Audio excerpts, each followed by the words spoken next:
So Anything. Yeah. yeah, so my first question was just what I asked in the email when I asked you, and you graciously then agreed to participate in this little project, which is what drew you to assessment? Like, why assessment?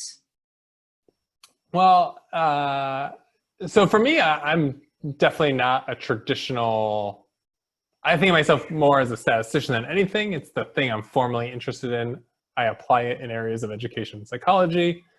But I came from a fine arts background and had a very circuitous path to it. But ultimately, like it's somewhere inside of me Very in my what head, path? circuitous, not direct. Circuitous. Yeah, like a very like roundabout way of finding where I am today. Mm-hmm. And I think I was always just interested in like very fundamental questions of being. I never knew how to ask those kinds of questions, but I think there was always something that the face reason was never enough. Like there had to be another why, or a why to follow that, and a why to follow that. And ultimately, where you find yourself if you keep doing that is measurement. Mm-hmm. If you want to go to physics, measurement rules. But even in psychology of the human condition, if we want to have some level of, and you know from our readings, like I use these words quite lightly, objective way of talking about the world and the social world particularly, we have to talk about the same things. We have to be in some kind of agreement of what we're in the midst of dealing with. And particularly if we want to intervene and change the course of something, it Mm-hmm. has to be grounded in something real. And Mm-hmm. so just really focusing on how do our minds become something real. For so Mm-hmm. long, you know, Descartes kind of put in this notion that there's actually this dichotomy of the physical world and our kind of mental being. And if we know anything about biology and physics, and there has to be a connection. Like you can't Mm-hmm. just say like, oh, nope, our minds are something completely distinct from the world around us. And so are these things that we designate as depression, as learning, as, you know, what have you, these psychological attributes, like, is there a notion of reality to them? Mm-hmm. And to me, like coming through that and saying, if so, then how do we measure or assess Mm-hmm. how one is along those dimensions just became completely fascinating to me. It's accidental, as anything is. You meet the right people, you embark in the right conversations, you read the right books, and ultimately it all falls into place. And I would say I spent about 4 years on my own, a lot of like reading a lot of sociology, reading a lot of Foucault, you know, just really just exploring the world in my own after I finished my first round of graduate school. And just kind of figuring like there's got to be some way to keep on digging, and Mm-hmm. eventually I came into psychological measurement. Strange, like I never thought I would. I was never a math person. Like who like to categorize himself as either math or not math. I was clearly in the not math camp. Mm-hmm. But when you kind of figure out that there's something interesting and to tap into it, you really do need a formal Mm-hmm. education and some technical components. You've got the motivation to become a math person, Uh-huh. you know. And so I just did all the work I needed. I went back to undergraduate math classes so I could get the foundations, and like in my 30s, probably maybe late 20s, like sitting in undergraduate math classes, like trying to figure it out because I wanted to. And so lo and behold, just curiosity kept kind of getting me here. So I guess, yeah, how did I get here? Curiosity. Mm-hmm. And also sounds like this quest and belief in truth, or some kind of objective grounding that we all share. That's a good question. Not really, because I even like I subscribe. I do a lot of. I don't want to say a lot. Let me catch that. I like to read a lot of layman's books on physics. So, and a lot of it is on like theoretical Side physics. hobby. Yeah, and there's some really fantastic books about it. And I would say we have a very ambiguous notion of what is real. Mm-hmm. Even in physics, the thing we take as real, I would say we don't have a very good grasp on it. Mm-hmm. And so I don't take any means of saying these things are definitely real. What I do say is a lot of the tools we utilize in our daily work require us to make certain assumptions. And if I want to live in a world where I think cause and effect has a place, then I have to accept this notion of something exists. And I have to put some parameters around that to call it real. But objectivity, subjectivity, so a lot of those things are very flexible in my thinking. I think it's merely a quest to figure out what do we have here and how do we make sense of it? And I've got my way, but I don't think it's any better than many other ways that can be there. It just combines all the things I'm interested in, which is, sorry. No, go ahead. No, I was just saying, like, I love the math part now that I've done it all. Like, it's just a big puzzle. Like, I look at statistics and software engineering as like, you know, to build statistical software is like, you just solve puzzles all day. And then you're putting it in the context of a very fascinating thing, which is the human condition. And so like those two things combined kind of place me in this notion of what many people would say, objective, behaviorist, et cetera, I see much more loosely in what we do. So in some ways, like tossing to the side the idea of objectivity or subjectivity and viewing assessment as just meaning making, or yes, yeah. I mean, I look at my work. Can I segue into that? But the work of particularly psychological measurement assessment, if you will, which often gets left behind in the field, is the ontological work to be done. Everyone kind of moves into like the epistemological realm as though there's no work to be done before then. And everything we do is built on an ontological realm. It has nothing to do with statistics. So Tyler, can you explain what you mean by that? Yeah. So typically, and this is, I guess, and anyone watching this knows, like, I'm always happy to get things wrong. So I'm always learning. Everyone's learning. I'm like, expertise is a very malleable notion. But when we think of epistemology, we're taking what we know of the world. We're trying to like apply some kind of knowledge base or build a knowledge base. But before we can do that, we have to ask ourselves what is. And that's, to my understanding, of like the ontological realm. And so we do have to make some delineation on what do we subscribe to reality. And so in a lot of, for instance, the notion of depression, we can build measures that, you know, by responding to these survey questions and they go through some model and then you get a score, you know if you're depressed or not, right? As though the score is going to tell you. And someone else might know if you were depressed or not. But really, it's like, well, what is depression? What is? And that's, in my mind, like, that's the ontological work, to say, like, what is this thing? Does it differ from something else our language might subscribe as another title? Like, say, I'm just making this up as we go, but like anxiety. What are the facets of this thing? What are its behavioral manifestations? And slowly, as we start to know more about the mind, the brain, the body, is what are the biological aspects of it? And so really trying to make some kind of concerted effort to understand what is this particular thing, attribute, as it exists in the world.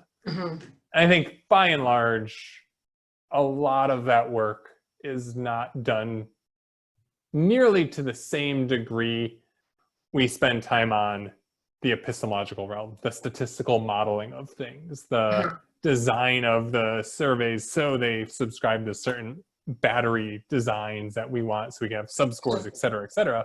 We don't always have an equally weighted mapping to how we know it exists. It's usually, and granted, it's a give and take, kind of an iterative process, but I think we like to spend, we as a, if I can generalize to the broader world of people within this discipline, put much more emphasis on the data, as though it in and of itself embodies meaning, but it really has no meaning in and of itself. We have to subscribe meaning to those numbers.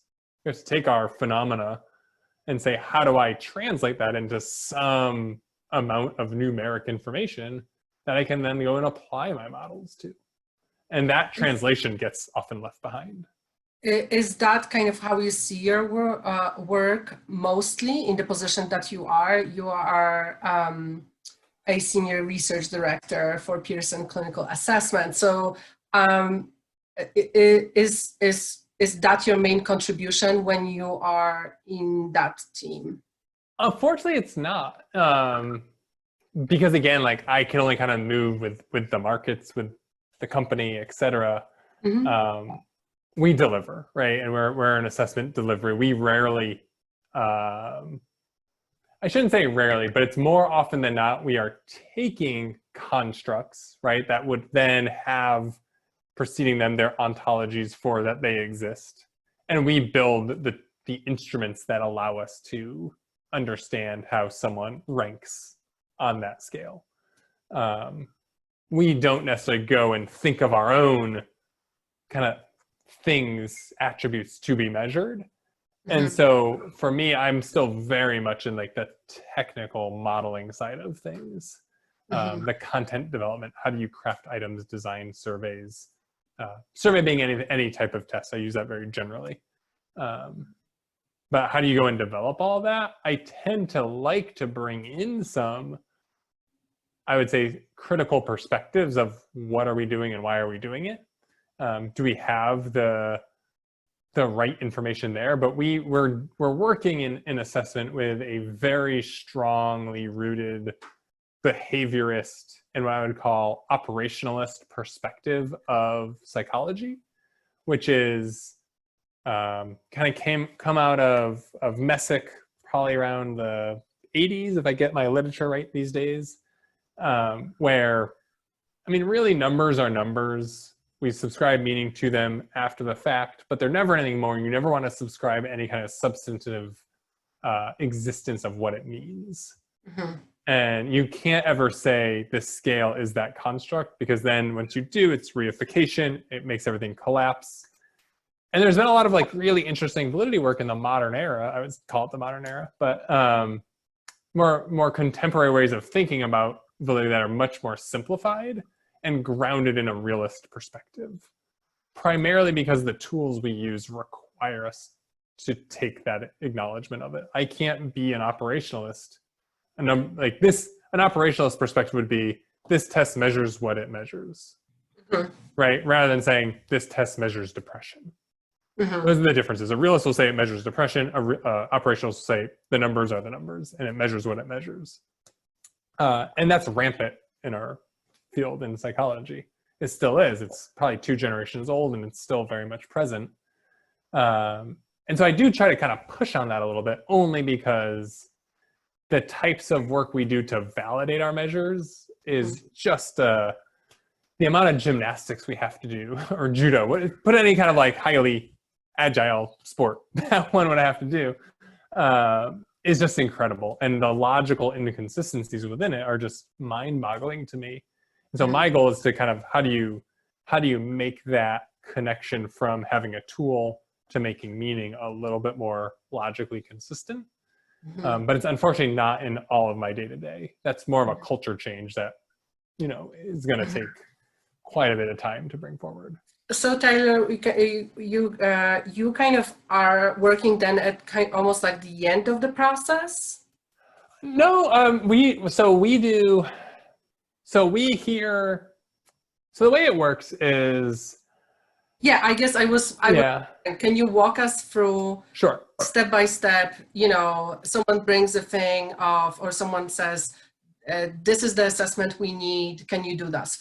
Yep. So oftentimes we will work very closely with what Pearson will call authors, where typically academics who are potentially thinking about these things fairly deeply in terms of, I want to measure X, I want to know more about X, I want to study X. Again, depression is the easy one, anxiety, etc.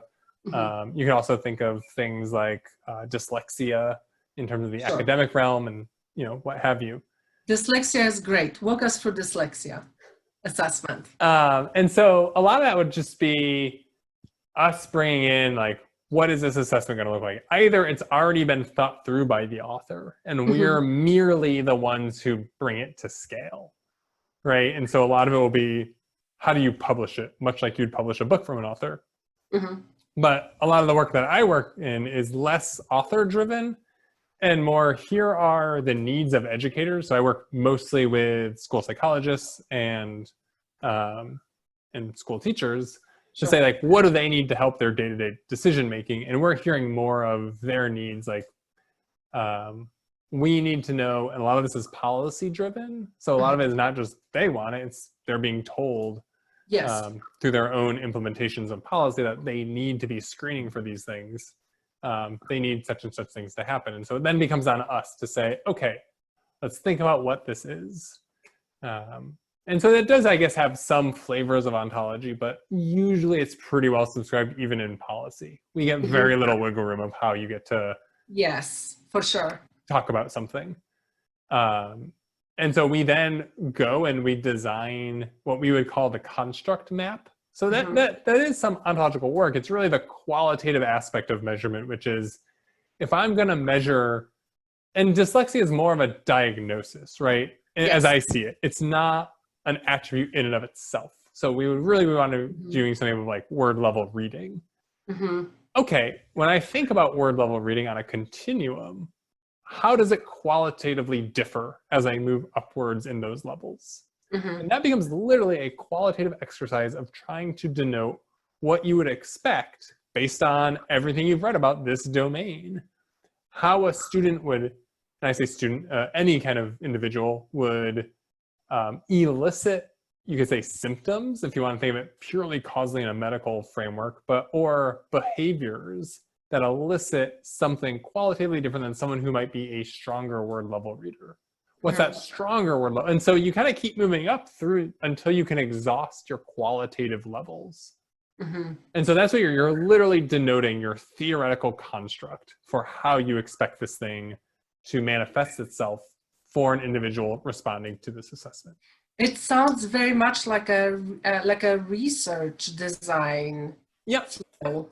And you're usually like, and that's the thing, like you're reading a lot of information from throughout the journals about like, what is this thing? How do we know it functions? And you're also doing your own real research, which is, we'll often call them, there's a lot of different names, but I guess you can think of it as like a think aloud. So an individual taking a test, they're literally, you're doing this in kind of in a pilot phase, but they're literally saying out loud what they're thinking as they see this item and why they respond the way they respond. And so that way, when you take the entirety of their responses on this assessment and you start getting scores from many individuals, you can start seeing, are the items doing what we expect them to do? Because we expect those items, every individual item on a test is gonna relate itself to something on that construct map. And so do we see the patterns we would expect to see theoretically? So that's our theoretical model. Does the data then match what we expect in theory? And so then the end goal, well, the mid stage, like what we call the calibration of the tool. So we mapped out the construct, we've designed some items that we think provide enough information for us to be able to differentiate someone at one level versus the adjacent level. Right? So you have to have enough information at each level to say, here are the behaviors and here are those items on the tool that will elicit those behaviors and let us see them manifest themselves with confidence. We then have a whole tool set, and this is where like the psychometric side comes in, which says, I can relate a mathematical model to the response patterns that we would see. And it's gonna do that mapping for us from, here's the qualitative components we expect to see, to here are the numeric representations of that. And that's what we call the instrument calibration. And this is kind of where like a lot of my training comes in, and this is probably where I'm better at this side than the qualitative side, only because my expertise is not in the substantive realms. But so we would in then... some ways you're talking about coding almost. Exactly, yep. Translating qualitative themes into numbers. Exactly, that's exactly what like the development of a measure does. And so you map it through your theoretical model. So as much as we have these theoretical levels, we expect an individual to kind of move through as their level on that attribute moves up or down. We then have a model that mimics that numerically. And the goal then becomes, based on the data I collect from my instrument that I've designed. So at Pearson, we design instruments, then we go into schools. We have students, take these tests. We then take the data back and we say, does this test match this model? And a lot of people will often say you model data. So you're always trying to fit a model to the data. Yeah. In measurement, it's the reverse. It's I have a theoretical model. Does my data I've collected through this instrument match it? Mm-hmm. And so it doesn't become I can then change my model. It becomes I have to change my instrument. There must be, if this construct is real Mm-hmm. and the way I've mapped it is accurate, Mm-hmm. then the instrument, if designed correctly, will allow these things to match up. So yeah. And so that becomes the calibration process, is verifying that that's the case. And then if so, all of my items then kind of carry with them these certain parameters that we would use to then score examinees. So then once it's calibrated, any new individual that comes and takes this test, we were able to look at those items and put them through what we call a scoring model. And on the end result, you get the score. And then this, I guess the score is my kind of follow-up question here of, so what do you want us to learn? Let's say, you know, you're giving this amazingly precise and sensitive tool to a group of counselors in the community mental health or school counselors, whatever the setting. And you're saying now you can know that someone is struggling with depression if you use this tool. How do you conceptualize ever? How do we use it, or how do we? Yeah, all the time. So I always start actually on the back end, which is what decision are you going to make from this thing, right? From this tool. And typically it's not so much from the tool. So no pressure. It's from the report that the tool, the responses of the tool are encapsulated in. That then moves into this whole other notion, which is very thorny, and again, is not always well implemented, which is diagnostics, right? And so now we have to go one step forward in our kind of nicely built logical pathway, which is based on a score, how do I make meaning from it? Yeah. So there's a couple schools of thought, and again, people certainly have opinions on them. So if I use a class of models called item response models, I should be able to literally map those item parameters back to those qualitative levels. And at the same time, the scores map to those same levels. So I can literally say, based on my instrument, this score is related to this level of behavior we've characterized in our construct map. Got it.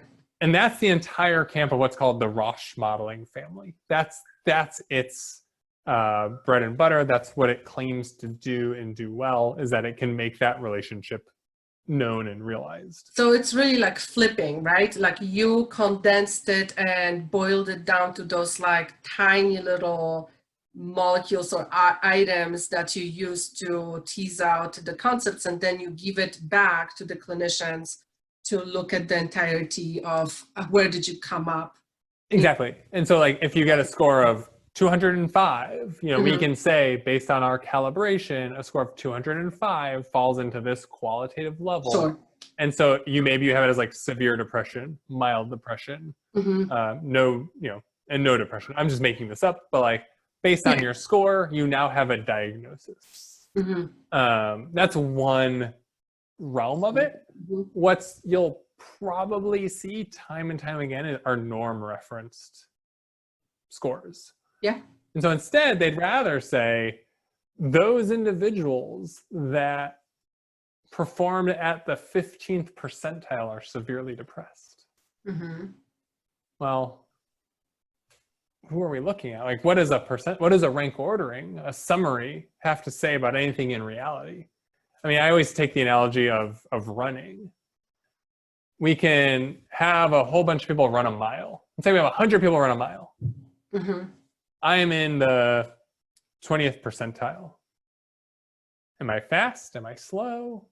I don't know. I mean, depends on the summary. It depends on the population. It depends on a lot of things. And even if it depends on the population, where is my connection to reality? Yeah. Right. Let's go back to ontology. Where do we map where I fall within a population in a ranking to the thing that I'm saying is real and exists, but I can't actually see where it is? If I say my house is currently heated to the 78th percentile of all homes in America, is that house warm? Is it cool? Do I need to turn it up or down? Like, is it comfortable? I don't know. Like, it has no relative grounding. And so that's the tried and that's a very prominent way of delivering results back is norms and making diagnostics based on norms. But where I struggle as someone who's in this design world is it gets very logically inconsistent in your way of relating it back to this thing that's real. And so while it's there as a way to diagnose, I don't know that's fully ironclad. Why 15th percentile, not 16th or 14th, right? Like we choose these percentiles and they're merely ranks in a set of percentiles. And so why did we choose one over the other? And I think these become the questions that I become interested in because they have huge ramifications, right? Based on your diagnosis has a lot to do with your treatment plan, has a lot to do to understanding, do interventions work when we want to put them into large scale studies? And if you're making all of those judgments based on a measurement system that can't map its way back into reality, then how do we allow this notion of causality? Does this intervention cause a decrease in depression? Or an amelioration of the symptoms of depression? We don't know as well as we could, right? We have huge limitations in that interpretability. But yeah, so once that instrument is built, we do tend to provide users with a way to interpret those results, depending how it's used. So like where I was kind of coming in dyslexia, a lot of it will be the likely, like your risk factor for dyslexia, right? So we're not diagnosing you straight out, right? It's usually like a screener that says you are at risk of dyslexia because you demonstrate certain behaviors or patterns or symptoms. It feels like softer and more cautious. Yes. Yeah. I mean, only because these meanings are pretty ambiguous too, right? I mean, you look at the research on dyslexia, and it's not, there's a lot of ambiguity there. And so to have a tool that measures it can only be ambiguous, as precise as the thing it's looking to diagnose. So I think it definitely gets tricky in that regard. I guess that kind of leads me to my last question about changes. What would you change if you could? Where's your ivory tower of assessment? Yeah, I mean, I think it goes back to modern notions of validity. Validity is everything that underlies us. We can have all the fancy statistical models and test design procedures we want, but if we're not being honest with ourselves with how do we believe these things to exist? And I always ask everyone I work with, are you a realist or an operationalist? Because those are the two kind of camps. You can be a pragmatic realist, you could be there's many different types of realist one could be, but you can easily delineate yourselves between operationalist and realist. Which one are you? Because if we are different in that, we will not agree on any other procedural step in the process, right? We just can't. We have two fundamentally different ways of seeing the task at hand. And I would definitely, and most people don't even know what they are, right? It usually just gets brushed under the rug. You see it maybe your first week in your measurement course, and that's that. But I would definitely spend much more time thinking about, and I guess probably from our statistics class, thinking about the foundations of how do we do what we do with the methods we have, and where do they fall short, where are they strong, and measurement is no different. It's like, what do we know about the constructs we want to be measuring? What kind of philosophies do we have to adapt to be able to keep things consistent? And what's the best we can get out of that in terms of mapping that thing into some kind of numeric representation that would allow us to make a meaning from a tool. And I think the more we spend on that and the less in the detailed operational components of it will likely result in better utilization of those measures, right? So as practitioners, to know that, hey, does this vendor think this thing that's being measured is real? Or are they just taking it from the perspective of it measures what whatever it measures and I get a score and it's going to be norm ranked. And from that, I'll just make a decision. Those have two very real, ramifications for how you adopt a particular measure in your practice. Mm-hmm. So I would definitely have our field, both as users and builders of these things, spend probably a lot more time thinking about what is it in the world that we're doing with our minds and measuring our minds. And where are those holes that we don't have answers to yet? So I'll tell you much, there's a lot more gray area in there than we like to believe there is. Mm-hmm. So again, another follow-up just to, I heard you say that, but I wanted you to repeat it. What do you want us practitioners to understand about assessment when we get our all those inventories and that if you want to be able to interpret these as you're likely wanting to, you first have to accept the fact that these are understood as real and existing in reality, these attributes in our mind. Mm-hmm. That depression is real. It's not just a set of items that come together and give us a score, but like depression is real, anxiety is real, dyslexia is real. Mm-hmm. They exist. And it's that attribute within us mm-hmm. that's elicited our behavioral responses to this instrument. Mm-hmm. And only through that mapping do you now have a score. And that score, if everything is done correctly, that mm-hmm. score represents that attribute within you. Mm-hmm. And you know that, like, you have other ways that you could potentially interpret it, but you're going to fall down there's some pitfalls that you'll experience mm-hmm. along the way. And that is the real way to map through the tools we use. So I'm hearing this like almost like a call for responsibility. It's not just that you give someone an assessment and you write down the score and you move along, but you're just kind of seeing the reality through that assessment and give it the proper attention and take responsibility for it. And when you're selecting what measures to use, keep that in mind. Like, you are, as much as we'll take blood pressure or draw blood, like, we are literally doing something, we are measuring something that we believe. And I say believe because we don't prove these things. They don't exist in the same manifestation of physicality as a lot of the world does. Right. But we are ascribing this notion that we have to accept it's wrong. Mm-hmm. If we don't like that, then your intervention is going to fail, because you can only intervene on something that's real, because cause and effect has a notion of reality. Mm-hmm. And so if you're looking to change or intervene on one's current level of this attribute through the symptoms they manifest, you have to adopt a realist perspective. And I know a lot of people aren't comfortable with that, and that's okay. And so I would just say then leave measurement aside. Yeah, sometimes we can though. So I feel a little defensive. It's kind of fun to notice that this, I don't have a choice. And of course, I'm not talking about myself, but some of my colleagues that I, just joking. But, sometimes you don't have a choice but to apply intervention. If you are in school, for example, and you have to submit all those kids to standardized testing, right? And there are certain consequences for those kids. Totally. That, you know what I'm saying? So there is almost like this systemic piece of in using assessments. Yep. That it completely resonates with me to hear you talk about, this fundamental agreement that what you're measuring is what you believe exists.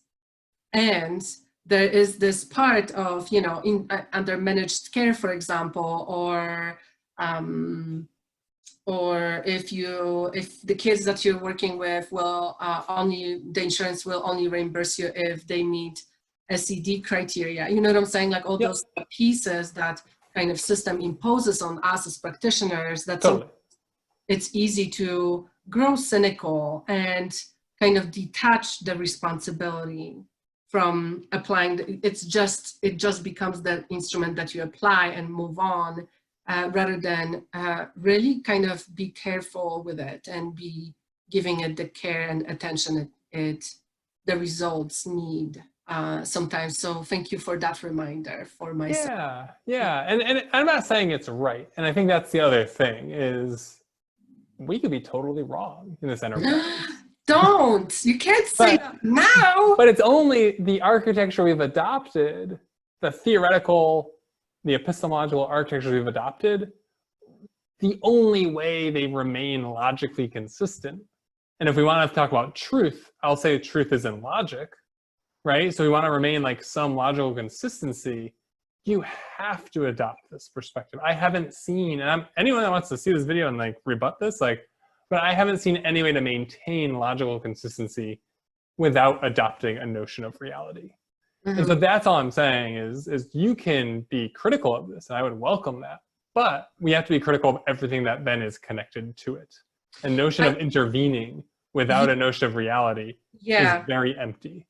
Yes, I agree with that. And I guess I'm not talking about just the assessment, but just the what results further in burnout in our profession to the degree that it does is kind of being put through the system and being part of the system a lot of times, and not having the space to be the critical thinkers that we should be, doing this really important and fruitful in consequences for others' work. So, like I said, I'm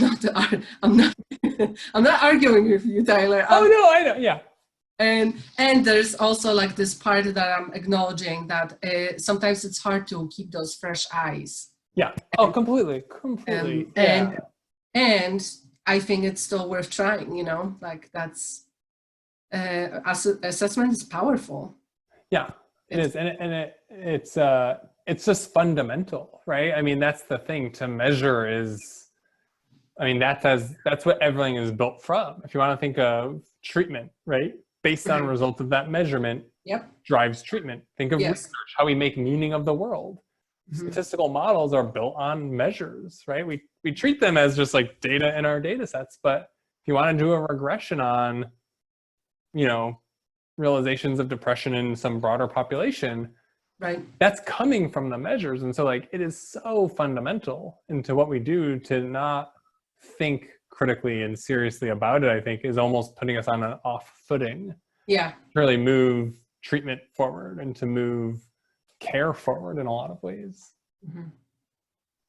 Thank you. That was more than I expected. Oh, I hope it's okay. You are yes, you are a statistician and a philosopher, and it's just fun to hear thank you. How your mind works. So I just really appreciate your time and you sharing that insight. Anytime. I'm just so happy you asked me to do this, honestly. Yeah.